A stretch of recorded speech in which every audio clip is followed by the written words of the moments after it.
Assalamualaikum warahmatullahi wabarakatuh. Yang terhormat Ibu Maya selaku dosen pembimbing pada mata kuliah pengauditan pengolahan data elektronik serta teman-teman kelas yang berbahagia. Puji syukur marilah kita panjatkan kepada Allah SWT dan sholawat serta salam semoga tetap tercurahkan kepada Nabi Muhammad SAW. Adapun topik yang akan kita bicarakan pada bab 6 ini tentang kontrol self assessment. Sebelumnya saya akan memperkenalkan anggota kelompok 3. 1.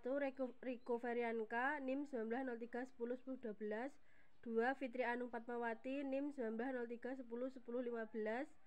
3. Nadia Anggreni Santoso NIM 1903101016. 4. Argarita Noviandari NIM 1903101020. 5. Risma Nuswatun Kasanah NIM 1903101023. Kita memasuki acara selanjutnya, yaitu pemaparan materi. Bagi yang bertugas dipersilahkan sehingga dapat berkonsentrasi pada area-area yang memiliki tingkat risiko tinggi. 6. Proses CSA dijalankan oleh para pelaksana proses aktivitas sebagai the true expert. Hal ini akan meningkatkan efisiensi sumber daya audit yang mengurangi kebutuhan keterlibatan auditor internal. 7. Merefleksikan auditor sebagai konsultan bukan sebagai polisi. C. Bagi komite audit, informasi yang dilaksanakan dari kegiatan CSA menjadi lebih tepat waktu. 2. Memperoleh informasi yang luas mengenai kondisi pengendalian internal di organisasi secara menyeluruh. 4. Efisiensi penggunaan sumber daya dalam proses audit. Oleh karena manfaat CSA yang besar bagi organisasi, saat ini telah banyak perusahaan yang menerapkan CSA. Proses dan program audit CSA.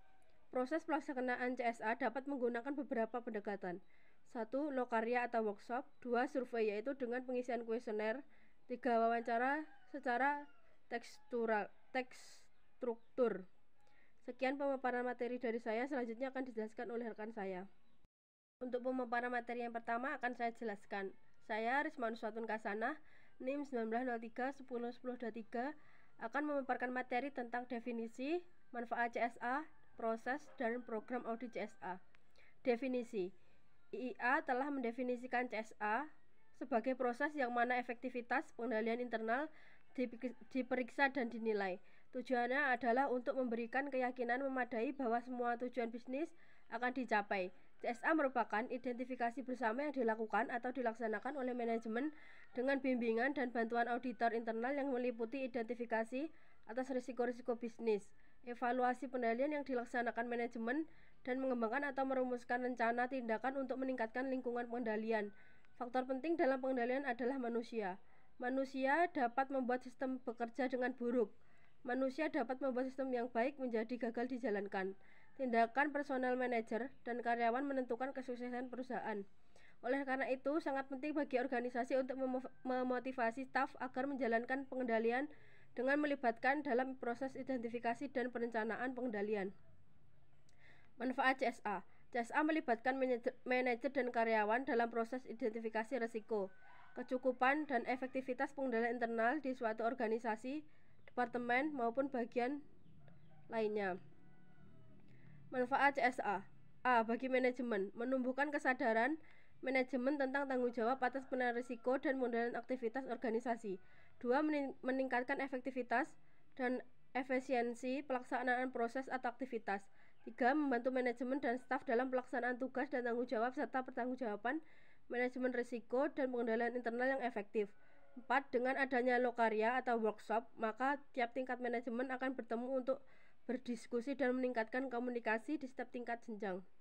5. Keterlibatan manajemen dan pelaksanaan proses atau aktivitas dalam mengidentifikasi masalah dan solusinya mendorong timbulnya ownership atau solusi tersebut sehingga mereka termotivasi untuk melaksanakannya. B. Bagi auditor internal. 1. CSA menjadi sarana bagi auditor internal untuk meningkatkan dan menguji staf kontrol. 2.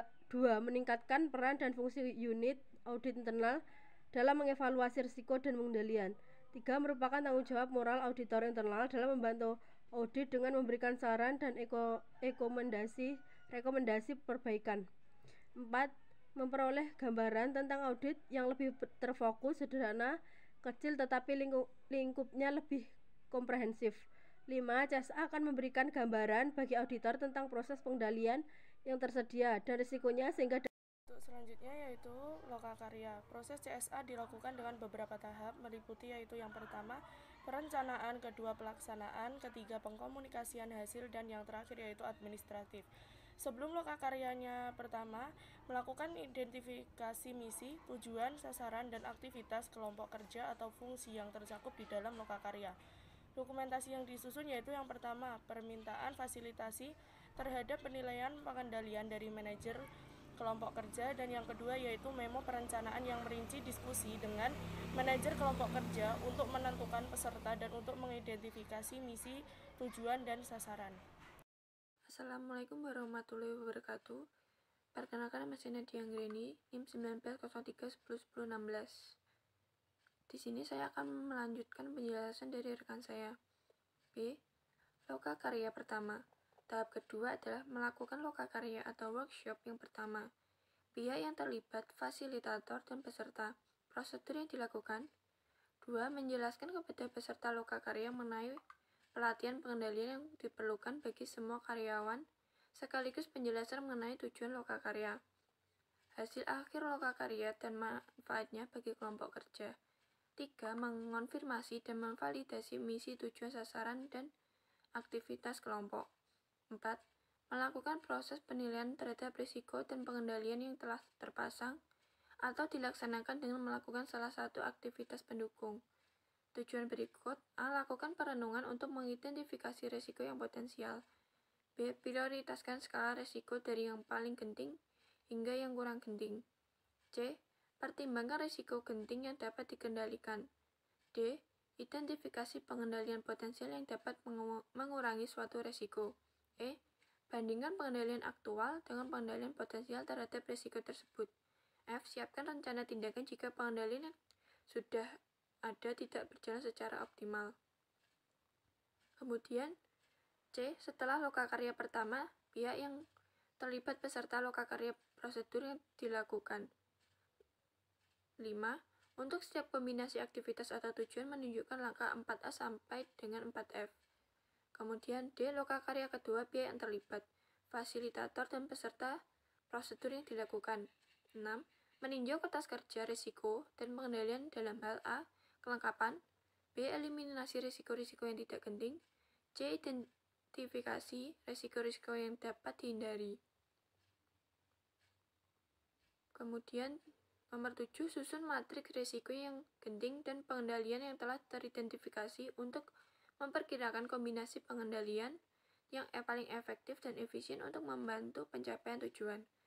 8. Bandingkan struktur pengendalian yang sedang berjalan dengan pengendalian optimal yang diidentifikasi dan susunan acara tindakan untuk mengimplementasikan pengendalian kelompok kerja yang paling efektif yang dapat diimplementasikan.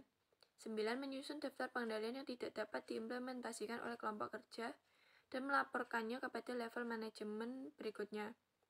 Kemudian E. Setelah lokakarya kedua, pihak yang terlibat, fasilitator, dan peserta. Prosedur yang dilakukan. 10.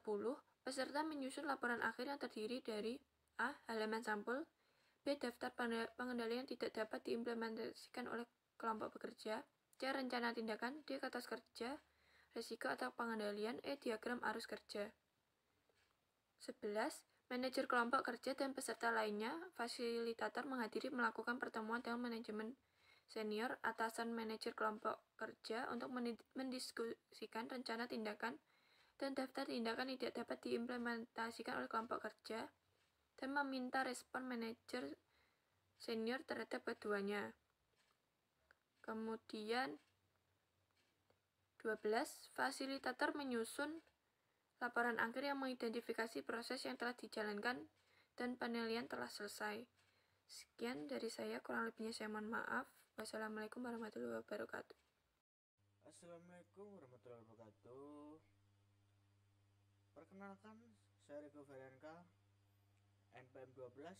Di sini saya akan menjelaskan mengenai materi survei dengan pengisian kuesioner. Metode ini dilakukan dengan melakukan survei kepada audit melalui penyebaran kuesioner. Kuesioner CSA ini sebelumnya dirancang untuk mengetahui sejauh mana kekuatan dan kelemahan pengendalian internal pada tiap audit Desain kuesioner secara konsisten merujuk pada 5 komponen pengendalian internal yang diterbitkan oleh Committee of Sponsoring Organization of the Tradeway Commission. Hal-hal dalam kuesioner CSA mencakup yang pertama pengendalian lingkungan. Pengendalian lingkungan ini ada beberapa macam ya, ada 6. Yang pertama nilai integritas dan etika, 2 komite untuk kompetensi, 3 filsafat manajemen dan gaya operasi, 4 struktur organisasi, 5 penugasan otoritas dan tanggung jawab, dan yang ke-6 kebijakan sumber daya manusia dan praktik penilaian. Berikutnya resiko. Resiko mempunyai 3 macam ya. Yang pertama tujuan organisasi dan tujuan, yang kedua identifikasi risiko dan prioritas, dan yang ketiga mengelola perubahan.